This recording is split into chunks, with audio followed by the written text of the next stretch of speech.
going on? Alright, there's a technique, man. It's called, look, toeing in, like this. That's toeing in. Turn your foot in. This is toeing out. Turning the foot out. See? That's a high level sports science understanding there. Like Barry Sanders, when he was running, he would step like this, and then he'd jump out over here. You know what I'm saying? He would actually move, pre-position his foot, and it sets you up in a certain way to spring in a certain direction. You go one way, you go the other, basically. And through these complexities of being normal, straightforwarded, and then with toeing it out, there's a lot of variations of ways to use it. Like, I've even noticed I incorporate it into my throwing. It's like, for some reason, going like this gives me more pop out here for that particular motion. You know what I'm saying? I've noticed that too. It's like you can lift this leg instead of stepping forward.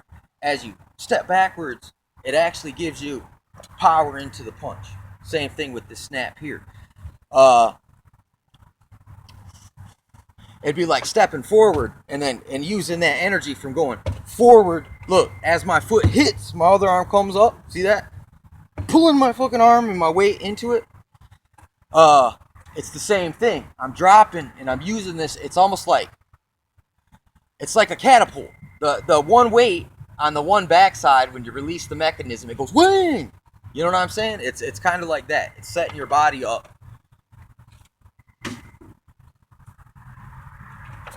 I mean, it's not always practical to do that particular maneuver, but when I'm just practicing, I like to look, because of like, look, this wobbly, increase your stable balance. You know what I'm saying? It's like normal people can't do that without practicing at it. So it's the same thing with your abilities, man. You kind of got to see what's the least it takes to get it done. Try to push it as hard as you can, and then figure out your happy medium, because there is kind of like, I've noticed this, like especially like my sling. The sling, every time I try to use force and aggression and extra power, it always throws it off. But when I go calm and I actually almost try to use too little bit of energy, it's more accurate. You know what I'm saying? And the thing of it is, it doesn't matter. It doesn't need to be whizzing and making a whistle like I can make them do too. If the rock freaking hits you, it's gonna freaking hurt. You know what I'm saying? So,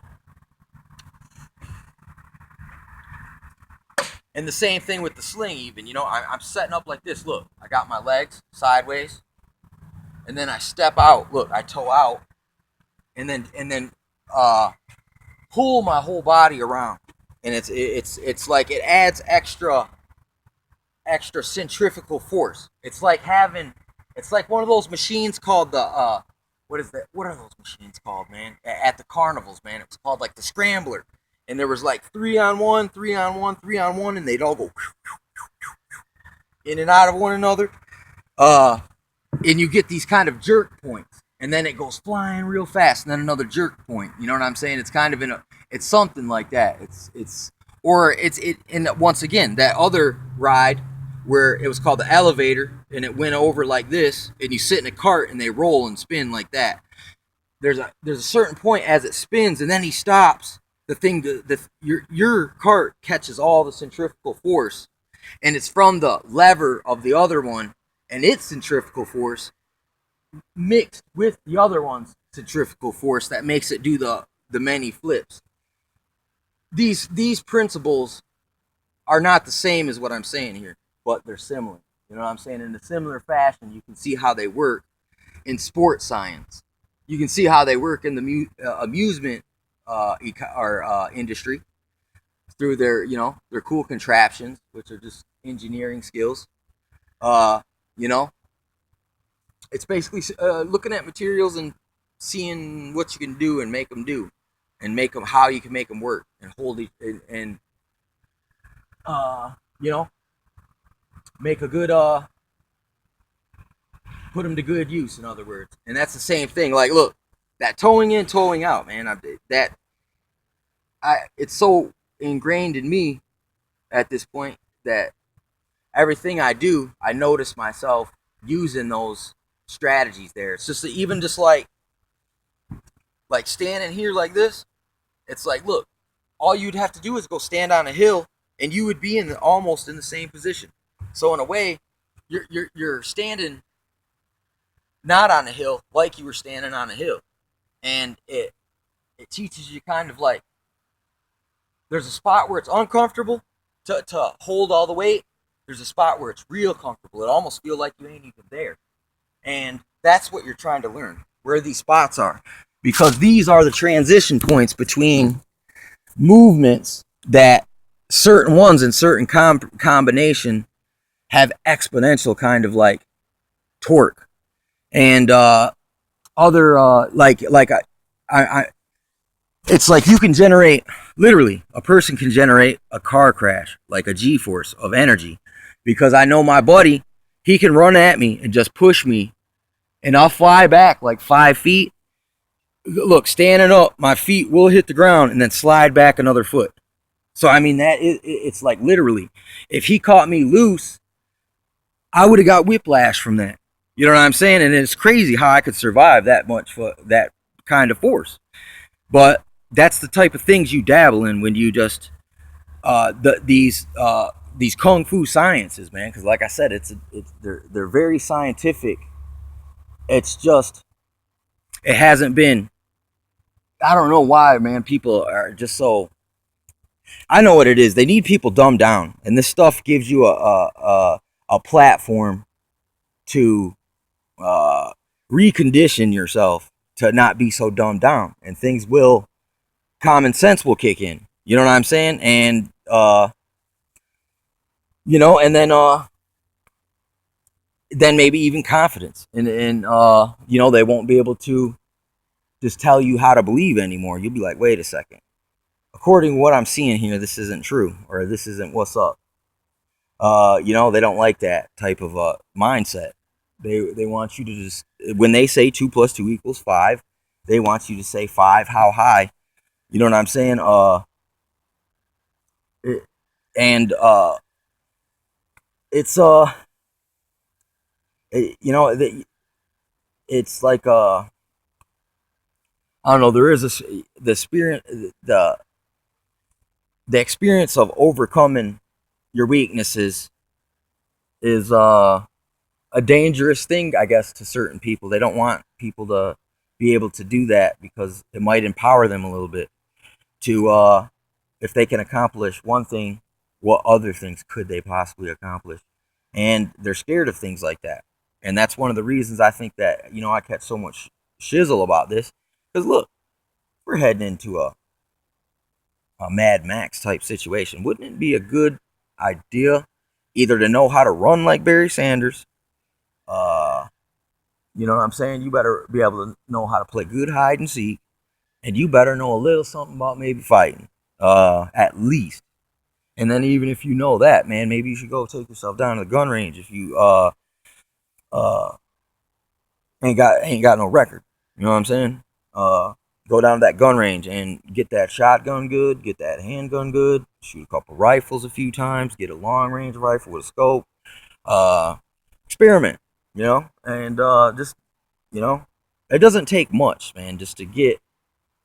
And the same thing, even when people shoot, watch their stance. A lot of times it's they're standing in a toe, they got their back or their front foot to the side.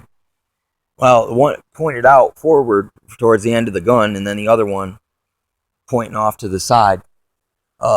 Once again, you see these same towing in, towing outs, in what everyone does, man. When people, well, you know, I mean, shooting guns is the same thing, though, in a way. It's a soldier art.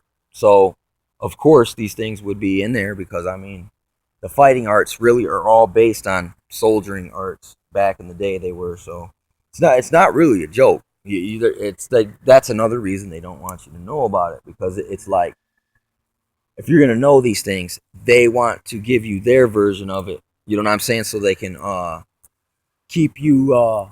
They can kind of like look, give you just enough to let you be powerful enough that they can still control you. That's only where they really want you. So they want you to go through one of their freaking channels. Same thing with this other stuff, man. Like education versus indoctrination. You know what I'm saying? And it's the same thing there. Because listen, just because there was kung fu cults, like that use kung fu, you can't lump everyone that practiced this stuff together, because it was very diverse and for many different reasons. So just because one practiced this certain way or this certain thing doesn't mean it's practiced abroad, or even their meanings behind it apply abroad, but to some extent they all do correlate. But you know what I'm saying? I mean, none of that stuff is even necessary for all this. You don't even need to take it that far unless you want to. It was like Bruce Lee was like, is kung fu a religion? He goes, how can kung fu be a religion when there's been 5 different religions here since they started doing it, and they've all practiced it, and it wasn't the religion. It's just it's you still practice your religion and do kung fu. It's not, but there is certain humanistic apotheosis groups, mysticism groups that you could say was very on the other hand pretty creeped out type of a thing, and they did practice, you know, a darker shade of religion behind the kung fu there, and there was definitely nefarious purposes in a lot of cases. It's a big there's so many different examples of different people doing it for different reasons, man. And it really, what people miss out, it's a health practice, dude. It's really, you just train to not let yourself get atrophied. It helps you get rid of aggression. It helps you get stronger. It gives you something to do, which calms your mind down. It gives you a little bit of newfound confidence. It makes your mind work better. And and as you go, there's more things you learn, man. And it just spreads to everything. That's like Musashi says. It's like, look, if you know one thing, but you really know it, that one thing shows you 10,000 things that you likewise can know without even really knowing it. And but when you really know, you'll know. But you'll still understand at that point. If you really know, you could never know it all. And there's a lot of paradoxical type things because you know what I'm saying. This is just because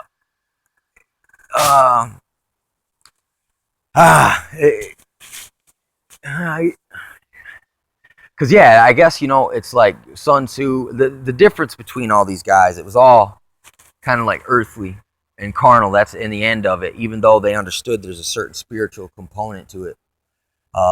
But it wasn't about salvation for these guys. It was just about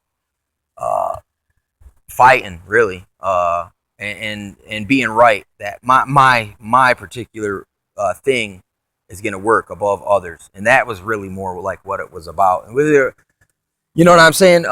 But it has limitations, is what I'm saying, to all this kung fu stuff, because it'll teach you a lot, but look, it won't save your soul. You know what I'm saying? So, but, you know, it is pretty cool. But under all that saving your soul thing, you know what I'm saying? And it does, like Musashi even said this. He says, hey, if a man should be able to hear of all ways, but only become in a more accordance, you know, with his own, which he follows and practices. It doesn't necessarily mean his own as in he's his own God. It's whatever he chooses to follow. It doesn't matter what you hear. It's only going to bring you into subservience and more accordance with what you already know you believe. So you should be able to be challenged. And you should be able to maintain with your, like, especially like with your reputation as a fighter. You know, that same thing applies with your reputation as a believer in whatever it is. So It's towing in, towing out, man. Wax on, wax off. Again,